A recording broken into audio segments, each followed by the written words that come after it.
नमस्कार सभी धर्मी लोगों का आपके अपने चैनल पर एक बार फिर स्वागत है। आज भी हम रामचरितमानस के पवित्र बालकांड पर चल रहे हैं। अस निज हृदय विचारी तजु संशय बजु राम पद सुनु गिरिराज कुमारी भ्रम तम रवि कर वचन मम।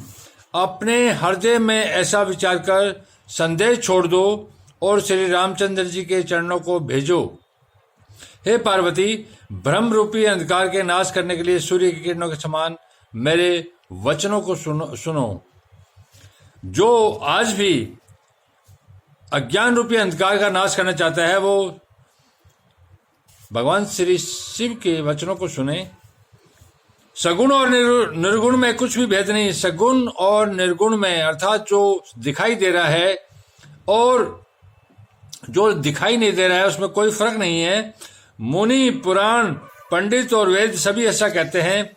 जो निर्गुण, अरूप, निराकार, अलख, अव्यक्त और अजन्मा है वही भक्तों के प्रेमवश सगुण हो जाता है। अर्थात जो परमात्मा प्रत्यक्ष दिखाई नहीं देता वह भक्ति से और प्रेम के कारण सगुण अर्थात अभिव्यक्त हो जाता है, व्यक्त हो जाता है। जो निर्गुण है वह सगुण कैसे, जो निर्गुण है वह सगुण कैसे। जैसे जल और ओले में भेद नहीं, जैसे जल और ओले में भेद नहीं, दोनों जल ही है, ऐसे निर्गुण और सगुण एक ही है। जिसका नाम ब्रह्म रूपी अंधकार के मिटाने के लिए सूर्य है, उसके लिए मोह का प्रसंग भी कैसे कहा जा सकता है। श्री रामचंद्र जी सच्चिदानंद स्वरूप सूर्य है। वहां मोह रूपी रात्रि का लवलेश भी नहीं। वे स्वभाव से ही प्रकाश रूप और षडेश्वर युक्त भगवान है। वहां तो विज्ञान रूपी प्रातकाल भी नहीं होता। अज्ञान रूपी रात्रि हो तब तो विज्ञान रूपी प्रातकाल हो। भगवान तो नित्य ज्ञान स्वरूप है। हर शोक, अज्ञान, ज्ञान, अहंता, अभिमान ये सब जीव के धर्म है। श्री रामचंद्र जी तो व्यापक ब्रह्मा परमानंद स्वरूप पर प्रभु और प्राण पुरुष है। इस बात को सारा जगत जानता है।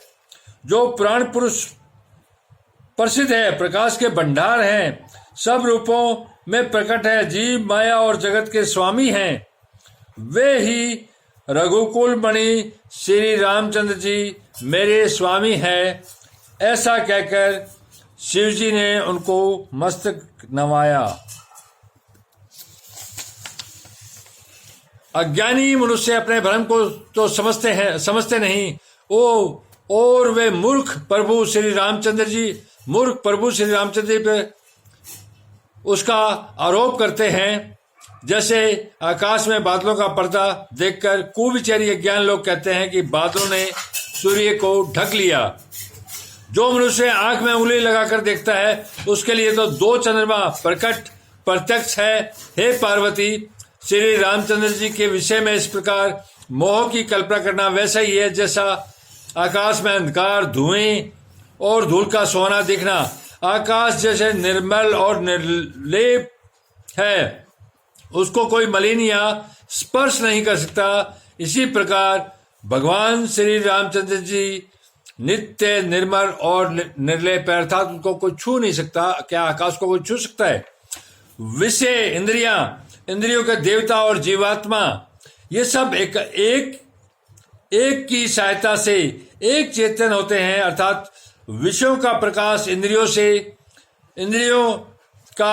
के देवताओं से और इंद्रिय देवताओं का चेतन जीवात्मा से प्रकाश होता है। इन सब का जो परम प्रकाशक है अर्थात जिससे इन सब का प्रकाश होता है वही अनादि ब्रह्म अयोध्या नरेश श्री रामचंद्र जी हैं। यह जगत प्रकाश्य है अर्थात प्रकाश के रूप में है और श्री रामचंद्र जी इसके प्रकाशक अर्थात इसके जो प्रकाशक हैं, जो इस प्रकाश को संसार को फैला रहे हैं वो श्री रामचंद्र जी हैं।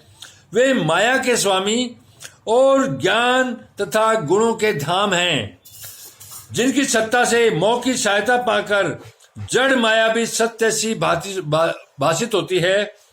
जैसे सीप में चांदी की और सूर्य की किरणों में पानी की बिना हुए भी प्रतीति होती है, यद्यपि यह प्रतीति तीनों कालों में झूठ है, तथापि इस भ्रम को कोई हटा नहीं सकता। इसी तरह यह संसार भगवान के आश्रित रहता है, यद्यपि यह असत्य है तो भी दुख तो देता ही है। जिस तरह सपन में कोई सिर काट ले तो बिना जागे वह दुख दूर नहीं होता, अर्थात सपने के अंदर जब कोई सिर काट लेता है तो जब तक जागेगा नहीं, जब तक देखेगा नहीं, उसका दुख दूर नहीं होगा।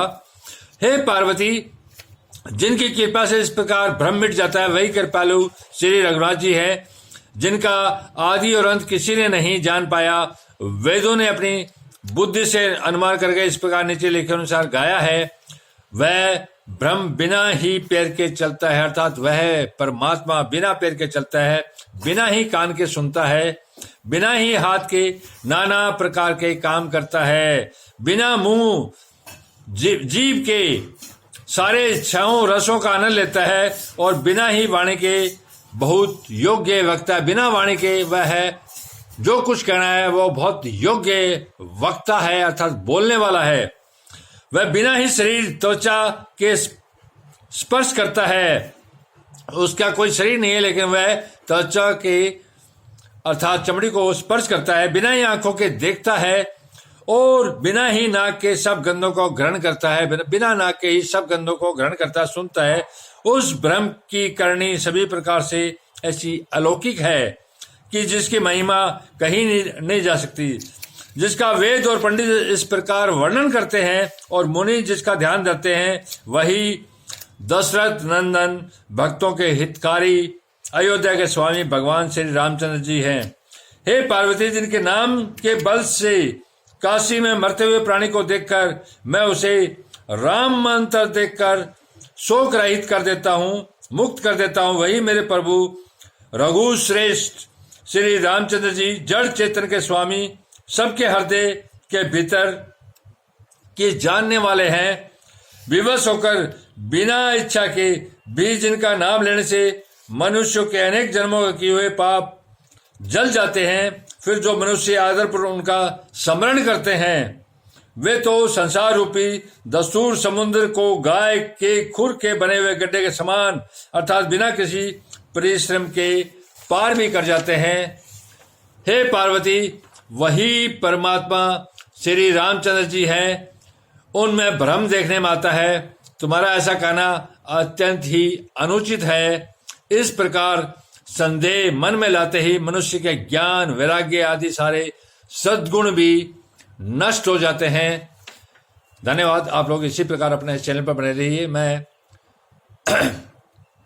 रामचरितमानस के बालकांड पर चल रहा हूं। जब तक रामचरितमानस पूरा नहीं हो जाएगा मैं इस पर लगातार चलता रहूंगा। बीच बीच में कुछ जरूरी वीडियो और बनाने पड़ते हैं, वो भी एक परमात्मा ज्ञान के लिए जरूरी है। धन्यवाद। शुभ रात्रि। कल फिर मिलेंगे।